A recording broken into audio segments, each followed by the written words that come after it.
नमस्कार, नारद न्यूज में आपका स्वागत है। जैसा कि हम सब जानते हैं, भारत एक लोकतांत्रिक देश है, जहां पर हर वर्ष किसी न किसी राज्य में चुनाव होते रहते हैं।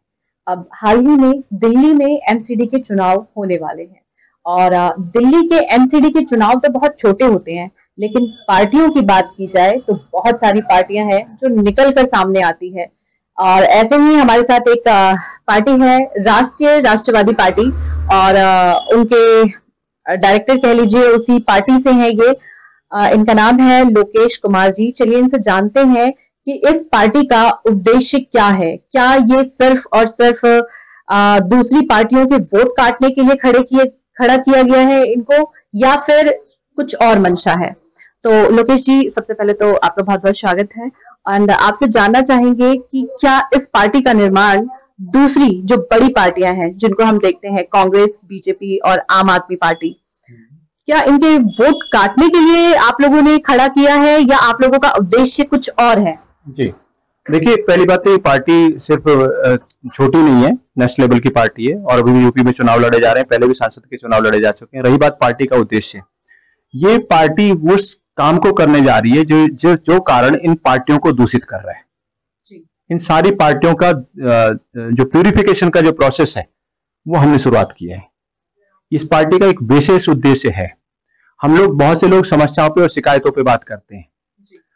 एक होता है समस्या, एक होता है कारण और एक होता है निवारण। तो समस्या पे बहुत लोग बात कर लेते हैं, उसका कारण क्या है, उसका निवारण क्या है, उसको जमीन पे एग्जीक्यूट करना क्या है, वो हम लोग करते हैं। इस पार्टी के नीचे आपने गौर किया हो तो लिखा हुआ है बिना चुनाव चिन्ह के चुनाव लड़ाने वाली पार्टी।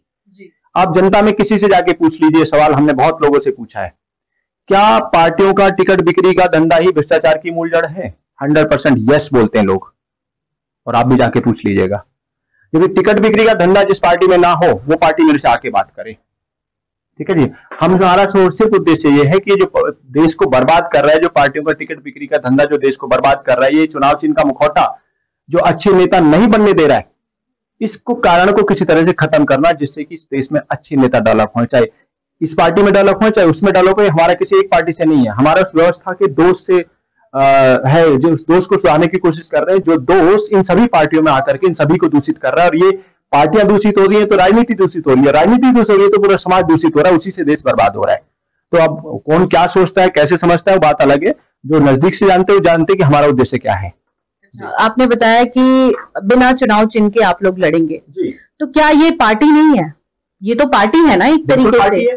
तो जो लोग चुनाव चिन्ह से लड़ रहे हैं वो भ्रष्ट हैं, लेकिन आप ये हमने कब कहा है कि आप इस टैग को क्यों हटाने के पीछे का कारण? मैं बताता हूँ आपको। देखिए, हम ये कह रहे हैं या तो चुनाव चिन्ह को हटा दो या इसका आरक्षण खत्म कर दो। पहली बात तो देखिए, शोषण का जब भी जो शोषण का मूल कारण होता है जानकारी का अभाव। इस देश में सबसे ज्यादा अगर बर्बाद शोषण हो रहा है कुछ किसी वजह से, तो जानकारी का अभाव है। एक 18 साल का बच्चा जब 18 साल का हो जाता है, हम उसका लाइसेंस भी बनवाते हैं, तो पहले लर्नर करने से पहले उससे कुछ क्वेश्चन पूछे जाते हैं, सिंबल वगैरह पूछे जाते हैं, उसका लर्निंग करता है 6 महीने का, उसका टेस्ट होता है, उसके बाद उसको लाइसेंस मिलता है। लेकिन वही बच्चा जब 18 साल का होता है तो उसके हाथ में हम वोटर आई कार्ड पकड़ा देते हैं। कोई टेस्ट, कोई इसका लर्निंग होता है कहीं? कोई उसको एबीसी बता रहा होता है चुनाव प्रक्रिया क्या है? कोई उसको बता रहा होता है कि अच्छा कैंडिडेट कैसे चुनना है? उसको जागरूक और जिम्मेदार मतदाता ही किसी ने ट्रेनिंग नहीं दी, बनने की ट्रेनिंग किसी ने नहीं दी, तो जिम्मेदार नेता कैसे चुनेगा? आपकी पार्टी फिर इस चीज के लिए ट्रेनिंग देगी? जी नहीं, हम ट्रेनिंग पूरे उसको दे रहे हैं। पहले तो 2-3 चीजें एक साथ होती है। पार्टी का काम ट्रेनिंग देना नहीं है। हाँ, जनजागरण हमारा चल रहा है। हम यहाँ से लेके, सड़क से लेके और सुप्रीम कोर्ट तक हर लेवल पे लड़ रहे हैं।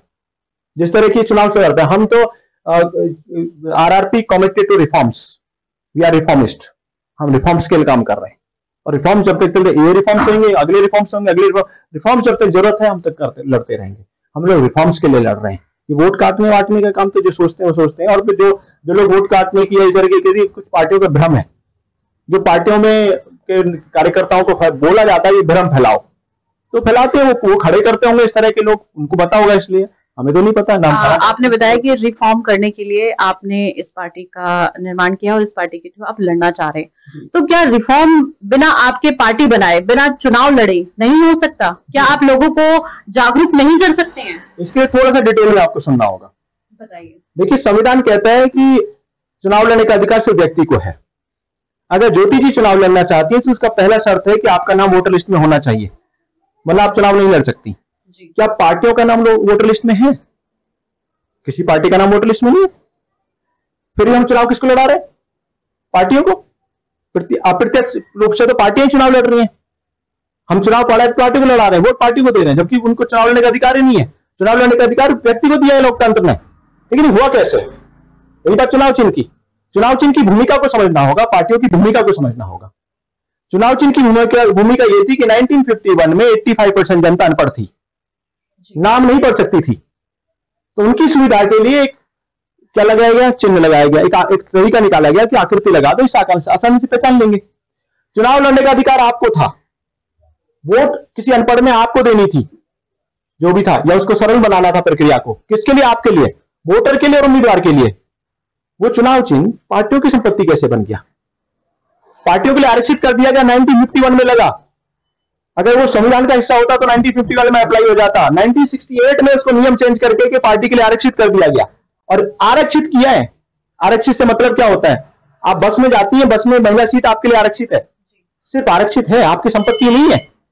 उसी तरह पार्टियों के लिए जो चुनाव चिन्ह आरक्षित है, ओनली फॉर चुनाव प्रक्रिया की जो 15-20 दिन के लिए चुनाव प्रक्रिया होती है, सिर्फ उस समय के लिए। लेकिन ये देश का दुर्भाग्य है कि आज हम छाती पे कमल हाथ और झाड़ू छाती पे और सर पे लगा के घूम रहे, जबकि वो उसी चुनाव प्रक्रिया के लिए है, 10-15-20 दिन के लिए। इस पर कोई रोक नहीं है। तो ये इस वजह से सारी समस्या हो रही है। अब हम कह रहे हैं कि चुनाव चिन्ह की जरूरत बिल्कुल नहीं। ईवीएम पे आप देखिए, एक और चीज जानकारी, बहुत सारे लोगों को ये जानकारी नहीं है, फिर मैं बता देना चाहता हूं आपके चैनल के माध्यम से कि ईवीएम पे अब 4 चीजें लगती हैं। पहला, सीरियल नंबर यानी बटन नंबर जिसको बोल देते हैं। दूसरा, कैंडिडेट का नाम लगता है। तीसरा, कैंडिडेट का चेहरा यानी फोटो लगती है। और चौथा लगता है चुनाव चिन्ह। अगर मैं क्षेत्र में काम कर रहा हूं तो लोग चेहरा तो मेरा पहचानेंगे, ठीक है ना जी। तो जो पढ़े लिखे हैं वो नाम पढ़ सकते हैं, और जो अनपढ़ हैं या कम पढ़े लिखे हैं वो मेरा चेहरा देख करके वोट दे सकते हैं। बटन नंबर दोनों के लिए है। तो बताइए चुनाव चिन्ह की और ईवीएम पे जरूरत क्या है? उन्हीं को पहचानने के लिए तो लगाया गया था। मैं ज्योति को ज्योति का चेहरा देख करके ज्यादा पहचान सकता हूँ, या कोई ढोलक चिमटा देख करके ज्यादा पहचान सकता हूँ? जब मैं आपका चेहरा देख करके पहचान सकता हूँ तो मुझे किसी आकृति की जरूरत क्या है? तो उस सिंबल को ईवीएम से हट जाना चाहिए। और मैं फिर कह रहा हूं, जब मैं ईवीएम से सिंबल को हटाने की बात कर रहा हूं तो पार्टियों को हटाने की बात नहीं कर रहा हूं। कुछ मूर्ख होते हैं जिनको चुनावी प्रक्रिया या सरकार बनने की प्रक्रिया नहीं मालूम हो, और भाई ईवीएम से चुनाव चिन्ह हट जाएगा तो फिर सरकार कैसे बनेगी? भाई पार्टियां बनाएंगी सरकार, हमने पार्टी को हटाने को तो नहीं कहा। हमने तो सारी चुनाव प्रक्रिया में एक सुधार करने के लिए कहा, क्योंकि ये चुनाव चिन्ह अच्छे नेता नहीं बनने दे रहा है। आज 20 के 20 नेता काम करते हैं तो आधे अधूरे मन से काम करते हैं। उनको लगता है यार मेहनत तो हम करेंगे, टिकट को 21वां ले जाएगा किसी वजह से, हम ऐसे रह जाएंगे। और दूसरी बात, अगर किसी नेता को टिकट, कोई भला आदमी अगर उसको टिकट मिल भी गई, अच्छे आदमी की बात कर रहा हूं, खराब की छोड़ दीजिए, वो पार्टी के नाम पे जीत भी गया, पार्टी के नाम पे जीता है, चुनाव चिन्ह का मुखौटा ओढ़ कर जीता है, तो पार्टी उसको एहसास करा देती है, भाई तुम्हें वोट नहीं मिला है, हमारे झाड़ू को, हमारे कमल को, हमारे हाथ को वोट मिला है, तुम्हें नहीं मिला है। उसकी मजबूरी आती है बेचारी की पार्टी की सेवा करने की। हमें चाहिए था जन सेवक, मिला क्या? पार्टी सेवक। इसलिए हमें लगता है और यार हम जो भी मिलता है ऐसे मिल जाता है, सभी ऐसे निकलते हैं। यही कारण है, क्योंकि प्रक्रिया तो वही है। आपने तो एक नहीं करना चाहते, हाँ, इसीलिए अच्छे नेता नहीं बन रहे। 3 शिकायतें सबको रहती हैं, हर वोटर को, हर निवासी को 3 शिकायतें रहती हैं। ये जीतने के बाद नेताजी शक्ल नहीं दिखाते, काम नहीं करते, पैसा लूटते हैं। ये 3 शिकायतें सबको रहती है। क्यों? सबने शिकायत तो कर दी, कभी ये नहीं सोचा कि कारण क्या है। अरे भाई उसका कारण जानो ना, कारण जानो, उसके बाद निवारण की बात करो। कारण ये है कि जो व्यक्ति पार्टी के नाम पे जीता है, आपने उसको तो वोट दिया ही नहीं, आपने तो उस मुखौटे को दिया था, चुनाव चिन्ह को या पार्टी को। मैं आपसे एक आखिरी सवाल जानना चाहूंगी कि आपने मुखौटे को वोट दिया, पार्टी के नाम पे चुनाव चिन्ह को वोट दिया, तो चेहरा क्यों दिखाएगा? आपने उसको वोट दिया ही नहीं है। उसको वोट पड़ रही होती, उसके चेहरे पे वोट पड़ रही होती, 4 बार शक्ल दिखाता, भाई साहब देख लो मैं हूं, मुझे वोट देना है। दूसरा, इसलिए वो शक्ल नहीं दिखाता। दूसरा, काम नहीं करता। अरे भाई काम, सेवा, जनसेवा क्यों करेगा? पार्टी की वजह से जीता है तो पार्टी की ईमानदारी हो गई ना, तो सेवा पार्टी की करेगा कि आपकी करेगा? तभी वो रात पार्टी आपको गोवा में भेजती है तो रात को 12 बजे भी गोवा चले जाते हैं। हमारे विधायक कहां थे अभी इलेक्शंस में? सारे दिल्ली के सब पंजाब और गोवा में घूम रहे थे, पार्टी का आदेश था। तो पार्टी की सेवा में लगे रहते हैं, जनसेवा काय करेंगे। तीसरा, पैसा। अरे जब पार्टी इतना चुनावी भ्रष्टाचार उससे करवा रही है, आज प्रचार तो देखिए, अभी यहाँ आचार संहिता लागू भी नहीं हुई है, पूरी आम आदमी पार्टी का ही सबसे ज्यादा जोर है इस टाइम, 10-10 दावेदार टिकट के लगे हुए हैं, और पार्टियों के भी लगे हुए हैं, कितना चुनावी भ्रष्टाचार हो रहा है। इसे चुनावी, जब चुनाव से पहले जो खर्च हो रहा है, अनावश्यक खर्च जो होता है, उसको चुनावी भ्रष्टाचार का नाम हमने दिया हुआ है। जो आदमी या करोड़ों रुपए या लाखों रुपए चुनावी भ्रष्टाचार कर रहा है, टिकट मिलने के बाद लाखों रुपए खर्च करेगा। 7 लाख की लिमिट है सरकार की तरफ से निगम का चुनाव लड़ने के लिए, 7 लाख की लिमिट में आपको लड़ना चाहिए। अब 7 लाख की जगह 70 लाख वो लगा रहे, 1 करोड़ लगा रहे, क्या पार्टी को नहीं मालूम? और जब वो 70 लाख लगा रहे हैं तो वो ईमानदार कैसे रह जाएगा?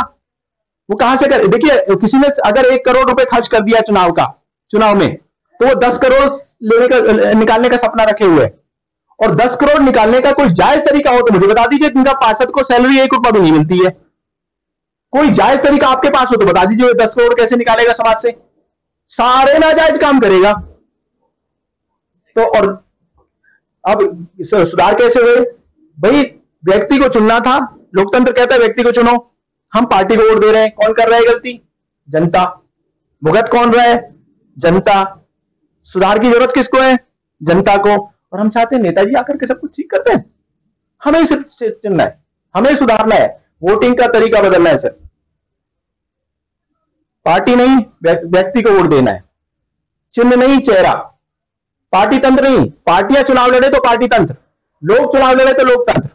तो पार्टी तंत्र को खत्म कीजिए, लोकतंत्र को बढ़ाइए, सुधार नजर आ जाएगा। मैं ये नहीं कह रहा हूं कि मुझे वोट दो, मैं ये कह रहा हूं जो भी पार्टी का खड़ा हो उसका पूरा 10 साल का रिकॉर्ड देख लीजिए आप, कि फिर 10 साल से उसका आय का साधन क्या है, पिछले 10 साल का उसका आय का साधन क्या, अपने परिवार को कैसे चलाता है। एक दूसरा 10 साल को देखिए उसका सामाजिक जुड़ाव कितना है, समाज में किसी भी ना किसी रूप में अपना धर्म निभा रहा है कि नहीं निभा रहा है, सामाजिक योगदान कितना है, ये दूसरा देख लीजिए उसका। तीसरा देख लीजिए कि उसका चुनाव लड़ने का उद्देश्य क्या है। 3 चीजें देख लीजिए, तय हो जाएगा। जो बेहतरीन मिले उसको वोट कर दीजिए, सिंपल सा तरीका। और अब तो सोशल मीडिया ने बहुत जगह दिया है, लोगों को पता भी चल गया, इस बार असर दिख जाएगा इस बात का। कोरोना ने बहुत कुछ सिखा दिया है, अब देखिएगा नजर आएगा रिजल्ट। ऐसा क्या दिखाएगा? बहुत कुछ दिखेगा। जहां ढंग के कैंडिडेट हो गए, खड़े हो गए, यूपी का उदाहरण ले लीजिए आप। यूपी में सपा भाजपा ने बहुत सोच समझ करके छांट छांट के टिकटें दी हैं, जैसे बहुत खराब लोगों को दे देते थे, दी नहीं है अभी इस बार। आप आकलन कर लीजिए, हम तो मॉनिटर कर रहे हैं। आपके हिसाब से खराब और अच्छे लोग कौन होते हैं? देखिए, उसकी डेफिनेशन फिर लंबी जाएगी, वो तो लोग डिसाइड करें ना। खराब और अच्छे की अपनी अपनी डेफिनेशन है। योग्य जो समाज से जुड़ा हो, समाज का नुकसान ना कर रहा हो, किसी ना किसी रूप में समाज में अपनी भूमिका निभा रहा हो। मैं अगर शिक्षक हूं तो मेरा दायित्व है, मेरा धर्म है कि मैं अपना शिक्षक धर्म निभाऊं। तो मैं अगर आपकी बात की जाए कि अगर आप मान लीजिए अपनी पार्टी से, राष्ट्रवादी पार्टी से जीत जाते हैं, तो फिर आप किस तरीके से एक निगम पार्षद का और एक टीचर का, क्योंकि आप एक टीचर हैं, तो किस तरीके से धर्म निभाएंगे? आप टीचिंग लाइन छोड़ देंगे, सिर्फ निगम पार्षद रहेंगे? बिल्कुल नहीं छोड़ेंगे। टीचिंग जो हम पहले भी करते रहे, बाद में भी करते रहेंगे। टीचिंग में हम अर्ली मॉर्निंग करेंगे, लेट इवनिंग करेंगे, क्योंकि मैं कहता हूँ 9 to 6 भी अगर काम होता है तो उससे पहले का टाइम मेरा है, रात को सोने का टाइम मेरा है। मैं अपने 2 घंटे 4 घंटे वहां दूंगा, ठीक है ना जी। तो वो टीचिंग का काम हम रखेंगे, जारी रखेंगे, उसके साथ इसको करेंगे। आरडब्ल्यू वाले काम नहीं करते हैं क्या?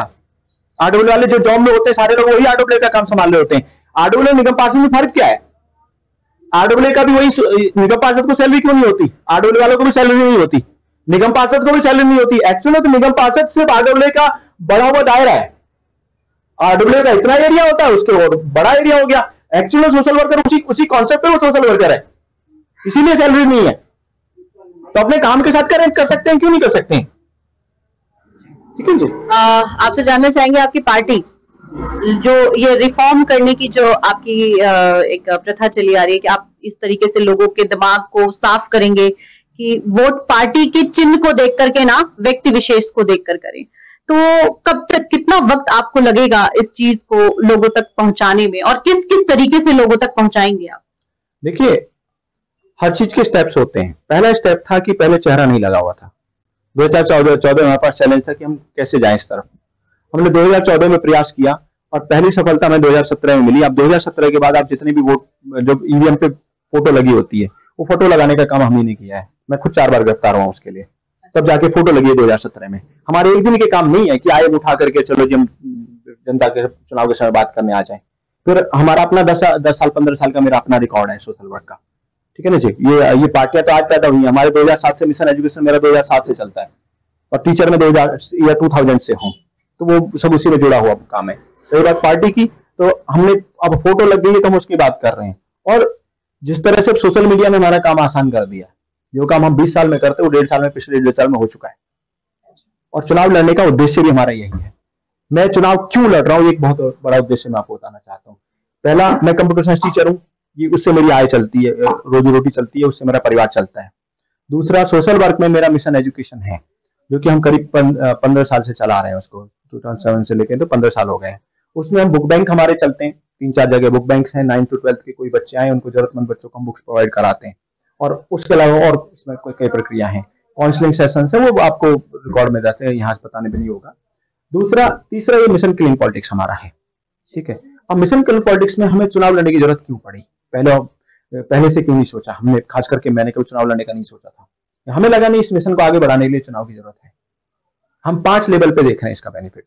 पहला, आज जो हम जन जागरण कर रहे हैं, लोगों से मिल रहे हैं, इसका असर अगर पार्टियों पे इतना भी पड़ गया ना, इतना भी, तो देखिए, और पड़ेगा 100%। टिकट वितरण के टाइम पे ये पार्टियां छटनी करेंगी। उन्हें, पार्टियों को भी बात एहसास हो गई है, ईवीएम पे अब चेहरा लग चुका है, कुछ लोग अपने चेहरे पे चुनाव लड़ भी रहे हैं, लोगों को जगा रहे हैं, ठीक है ना जी। और अब खाली मुखौटा उड़ा करके आप किसी भी खराब आदमी को नहीं जिता सकते, ये पार्टियों को एहसास हो चुका है। इसका असर यूपी में दिखाया जा चुका है, दिल्ली में, एमसीडी में दिखाई देगा। बहुत खराब लोगों को साइड कर देंगे, या जो टिकट के दम पे, पैसे के दम पे टिकट देते थे, उनको साइड करना पड़ेगा।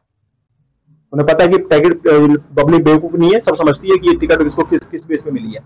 लोग पूछते हैं कि आपको किस आधार पर टिकट मिला है, जवाब देना भारी पड़ जाता है ऐसे कैंडिडेट से। तो इन पार्टियों को इस बात का एहसास हो चुका है। तो फर्स्ट लेवल पे पार्टियां टिकट देते टाइम कुछ की छटनी कर देंगे। अब वोटर भी तो जग ही रहे हैं। सेकंड लेवल पे वोटर कुछ की छटनी कर देंगे। तीसरे लेवल पे अगर मैं चुनाव जीत जाता हूं तो उससे सीधा सा संदेश जाएगा।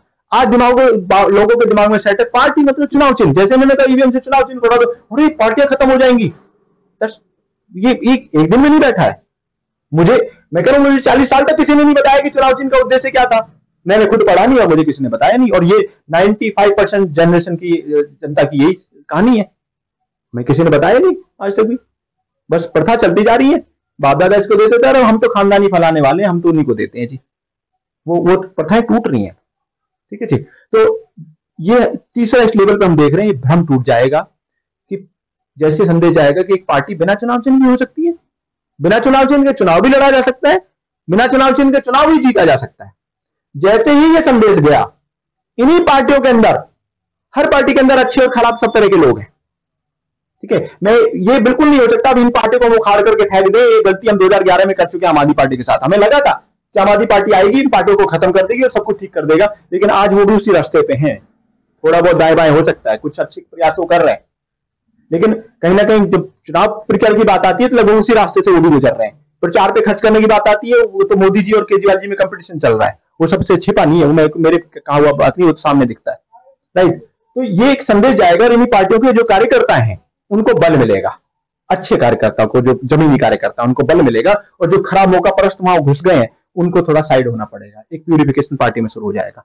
चौथा जो सबसे बड़ा कारण है मेरे चुनाव को लड़ने का और जीतने का, आज जो जन जागरण मैं आपके माध्यम से कर रहा हूं, या मैं लोगों के बीच में जा करके पार्कों में और आरडब्ल्यूएस के साथ और जगह जगह हम अच्छी अच्छी मीटिंग्स में जो हम चयन कर रहे हैं, इंस्टीट्यूशन सेंटर्स में जा रहे हैं, सब जगह जन जागरण जो हम कर रहे हैं, इस जन जागरण को हम कितना भी करें, कितना भी और ज्यादा करें, और हम यहाँ 20 लाख 50 लाख रुपए भी खर्च कर दें, तो भी शायद उतने लोगों तक उतने प्रभावी ढंग से नहीं पहुंच पाएंगे। लेकिन यही बात अगर मैं कैंडिडेट जीतने के बाद कहता हूं, तो मुझे बिना पैसा खर्च किए ज्यादा लोगों तक ज्यादा प्रभावी ढंग से मेरी बात पहुंचेगी। ये सबसे बड़ा कारण है हमेशा चुनाव लड़ने का। पांचवा, जब जो आदमी देखिए, एक प्रवृत्ति होती है, जिस आदमी को पैसा लूटने की प्रवृत्ति है ना, वो कहीं भी जाएगा, मंदिर में भी चोरी शुरू कर देगा, ठीक है ना जी। प्रवृत्ति होती है। जब मैं समाज से जुड़ा हूं और मेरी जो प्रवृत्ति है, अगर लोगों को समझाता है कि हाँ ये समाज से जुड़ा हुआ है, इसकी ये प्रवृत्ति है, तो तय है किस तरह का रास्ते से आया वो आदमी आगे भी कुछ अच्छा ही करेगा। तो हो सकता है हम एक उदाहरण एक सेट कर दें कि सिर्फ अभी भी ये जो निगम पार्षद ना सिर्फ समाज को खसोटने के लिए नहीं बनाया जाता है, कुछ अच्छा करके भी दिखाया जा सकता है। वो उदाहरण हम सेट कर देंगे जी। थैंक यू, आपने हमें बताया अपनी पार्टी का उद्देश्य, और बिना चुनाव चिन्ह आप लड़ रहे हैं, इसके लिए आपको बेस्ट ऑफ लक कह सकते हैं हम कि आप इस पर उतरे और लोग, जितने लोग हैं, आपका साथ दें और आपकी पार्टी बहुत अच्छा साथ दे रहे हैं लोग, बहुत अच्छा था, बहुत लोगों को समझ में आ रहा है। अच्छा, लोगों को ये समझ में आ रहा है कि बिना चुनाव चिन्ह के भी बिल्कुल समझ में आ रहा है लोगों को, व्यक्ति खड़ा हो सकता है और जीत भी सकता है। पढ़े लिखे नाम पढ़ सकते हैं, दिक्कत क्या है, बटन नंबर पढ़ सकते हैं, क्या दिक्कत है। लेकिन हम जो देखते आ रहे हैं कि सरकार जो बनती है, मोस्टली दिल्ली के अंदर अभी 15 साल से बीजेपी है, और या तो हम ये देखेंगे कि कांग्रेस की सरकार बनेगी या आम आदमी पार्टी की। इस पार्टी को आने में अभी वक्त तो लगेगा ही। देखिए, सरकार बनती है विधानसभा में, सरकार बनती है संसद में, एमसीडी में तो सरकार नहीं बनती है। मेयर बनता है, वो किसी काम का नहीं है, ठीक है ना जी। मेयर की कोई भूमिका खास होती नहीं है। लेकिन सबसे ज्यादा दुखी एमसीडी के लोगों से ही ज्यादा दुखी होते हैं लोग। देखिए अगर एमसीडी के लोगों से दुखी होते हैं, कहां दुखी हैं वो, मेयर के लेवल पे दुखी नहीं है। एमसीडी में पॉलिसी मेकिंग नहीं होती है, एमसीडी में निगम पार्षद की लोकल जवाबदेही होती है। सफाई नहीं करवा रहा है, सफाई नहीं करवा रहा है, नाली नहीं बन रही है, उसमें किसी सरकार का कोई लेने देना है ही नहीं, किसी सरकार का नहीं है। लेकिन अभी जो हम प्रोटेस्ट देखते हैं, अगर कोई कहेगा कि भाजपा शासित या कांग्रेस शासित, वो तो स्टाइल है, वो स्टाइल है, केजरीवाल जी का भी वही स्टाइल है, या किसी और का कह लो, वो स्टाइल है कि दूसरे को बदनाम इतना कर दो कि लगे कि पता नहीं क्या हो गया है। नहीं तो आप पूछो, अब वो कह रहे हो जैसे अभी यही सुन लीजिए, आप केजरीवाल जी का नाम आपने लिख के दिया, बता दूं आपको कि जब दिल्ली के चुनाव हो रहे थे तो यही के लोग, हमारे आम आदमी पार्टी वाले कहते थे, अरे दिल्ली के चुनाव में मोदी जी का क्या काम। अब उनसे पूछे एमसीडी के चुनाव में केजरीवाल जी का क्या काम। एमसीडी में भी केजरीवाल जी को निगम पार्षद चुनाव लड़ेंगे क्या? बोलिए जी, अपना वेट केजरीवाल जी को दीजिए। अभी कल निकल गए थे यहीं से, रैली निकल करके उन्होंने कई ले हुए थे, और सारे किराए के लोग थे उनके पास, कोई लोकल लोग थे, दिख जाते हमें, ठीक है, वही पता चलता है कि कौन लोकल है और कौन किराए का है। वो कहते हमें वो नहीं पहचानते थे, रास्ते हम खड़े तो हमसे कह रहे, बोले केजरीवाल जी को वोट दीजिएगा। मैंने जी, निगम पार्षद का चुनाव लड़ रहे हैं क्या केजरीवाल जी? अगर नहीं लड़ रहे तो मैं उनको वोट कैसे दे सकता हूँ? और दूसरी बात है, हम साफ कहते हैं, हम लोगों से बात करते हैं, भैया आपके पास कोई आदमी आएगा वोट दे दो जी, कोई आएगा जी केजरीवाल जिंदाबाद, आम आदमी पार्टी जिंदाबाद, आम आदमी केजरीवाल जी नहीं करती, बिल्कुल भैया उसको बोलो साहब, बहुत बढ़िया भैया, केजरीवाल तो तुम्हारा भी सीएम मेरा भी सीएम, उसमें क्या नाराजगी, केजरीवाल जिंदाबाद। बट भैया तुम तो अपना तो बताओ 10 साल का, तुम्हें केजरीवाल के नाम पे क्यों जिताते? तुम अच्छा करोगे बुरा करोगे साबित करो। कोई दूसरा आएगा मोदी जी जिंदाबाद, अरे मोदी जी बिल्कुल जिंदाबाद है, तुम्हारे भी पीएम हमारे भी पीएम, पूरे देश के पीएम है, जिंदाबाद तो हम ही बोलेंगे उनकी। पर आपको मोदी जी के नाम पे क्यों जो वोट देते हैं? आप तो अपना बताओ, लास्ट ईयर के आए हो या कुछ और करने आए हो? जो हमने पिछला चुनाव देखा था एमसीडी का, वहां ये कहा जाता है कि मोदी जी की लहर चल रही थी तो एमसीडी में बीजेपी आई है। 100 साल से कोरोना नहीं आया था, बीच में कोरोना गुजर के गया है। तो लोगों को 5 साल पहले हुआ था वो कोरोना, तो 100 साल पहले आया था। 2017 में कोरोना था नहीं था, तो कोरोना अब आया है, तो कोरोना का असर उल्टा होगा। मैं कह रहा हूँ 2017 में जो हुआ था वो 2022 में होगा, जरूरी नहीं है। अब बहुत कोरोना ने बहुत कुछ लोगों को सिखा दिया है, बहुत अक्ल दे दी है, हमें भी अक्ल दी लोगों ने। यार अब तक कब तक तुम अपनी टीचर की इज्जत बचाने के चक्कर में कब तक चुनाव से भागते रहोगे? हमें लगता था नहीं यार, टीचर की ज्यादा इज्जत है, शिक्षक की ज्यादा इज्जत है। आज भाजपा वाला आता है वो भी मास्टर जी नमस्ते बोलता है, कांग्रेस वाला आता है वो भी मास्टर जी नमस्ते बोलता है, आम आदमी पार्टी वाला आता है वो भी मास्टर जी नमस्ते बोलता है, सोमनाथ भारती आ जाए वो भी मास्टर जी नमस्ते बोलते हैं। और जब चुनाव लड़ने लगूंगा तो मेरे साथ के पीछे बुराई करेंगे, सामने वाले तो मुंह मेर लेंगे, तो इज्जत तो गई ना मेरी। तो पर हमें लगा यार ये इज्जत को बचाने के चक्कर में कब तक समाज का नुकसान करते रहेंगे। हमें लगा ठीक है इज्जत थोड़ी जाती है, लेकिन समाज का भला हो जाता है तो हमें जाना चाहिए। Thank you sir, thank you so much. अब तो आने वाला वक्त ही बताएगा कि एमसीडी में पार्टी की लहर चलेगी या कोरोना की मार जो लोगों ने सही है उससे कुछ बदलाव होगा। बाकी खबरों के लिए जुड़े रहिए नारद न्यूज के साथ। Thank you.